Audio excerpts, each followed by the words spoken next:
crude oil prices $130 per barrel தொடுமா வாங்க இந்த வீடியோல பார்க்கலாம். இந்த மாதிரி மோர் நியூஸ் நிறைய நியூஸ் கமாடிட்டிஸ் பத்தி தெரிஞ்சுக்கிறதுக்கு நீங்க மார்க்கெட் ட்ராக்கர் சேனல் வந்து ஃபாலோ பண்ணுங்க. சண்டே US அண்ட் இஸ்ரேல் வந்து ஈரானோட மிலிட்டரி சைட்ஸ்ல அட்டாக் பண்ணனால என்னாச்சு அப்படின்னா அங்கே பெரிய டிஸ்ட்ரக்ஷன்ஸ் நடந்திருக்கு. தட் மீன்ஸ் நிறைய அழிவுகள் நடந்திருக்கு. பதிலுக்கு ஈரானுமே தாக்குதல் நடத்தியிருக்காங்க. இந்த போர்னால என்னாச்சு அப்படின்னா ஈரானோட லீடர் வந்து கொல்லப்பட்டார். ஸோ அவரும் அவங்க ஃபேமிலிஸ் எல்லாருமே வந்து இதுல கொல்லப்பட்டிருக்காங்க. எப்பெல்லாம் ஒரு வார் நடக்குதோ அப்போ நீங்கள் பார்த்துருப்பீங்க, வார் இல்லை ஜியோ பொலிட்டிக்கல் டென்ஷன்ஸ் இருக்கும் போதெல்லாம் மார்க்கெட் கண்டிப்பாக அடிவாங்க. பட் எந்த அளவுக்கு அது வந்து டவுனில் போதோ அந்த அளவுக்கு சீக்கிரமாகவே மாசத்துல பார்த்தீங்க அப்படின்னா 1 மந்த்குள்ளே வந்து ரெக்கவர் ஆகும். திரும்ப மார்க்கெட் வந்து மேலே வந்துடும். ஸோ இப்படி தான் கடந்த ஈராக் வார் நடக்கட்டும் இல்லை வந்து உக்ரைன் வார் நடக்கும்போதும் நீங்கள் பார்த்துருப்பீங்க, மார்க்கெட் வந்து ரொம்ப டவுன் போயிட்டு வித்தின் அ மந்த்ல வந்து போர் ஒரு 6 மாதம் நடந்தால் கூட ஒரே மாதத்தில் வந்து மார்க்கெட் வந்து கண்டிப்பாக ரெக்கவர் ஆகும். ஸோ இன்னைக்கு பார்த்தீங்கன்னா 1% மார்க்கெட்ன்றது டவுனில் விழுந்திருக்கு. கிட்டத்தட்ட 200 பாயிண்ட்ஸ் நிஃப்டி வந்து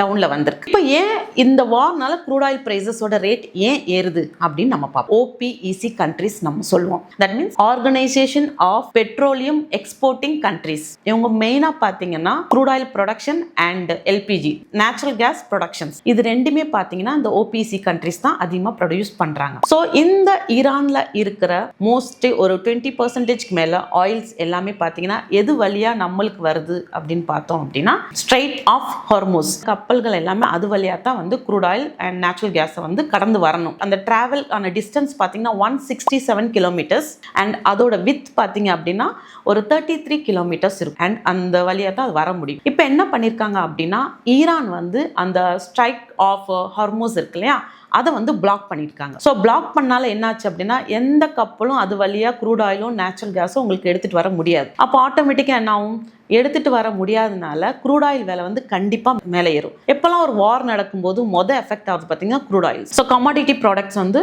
முக்கியமாக வந்து எஃபெக்ட் ஆகும். அதில் வந்து க்ரூட் ஆயில் விலை வந்து கண்டிப்பாக ஏறும் அண்ட் நேச்சுரல் கேஸ் விலையுமே ஏறும்.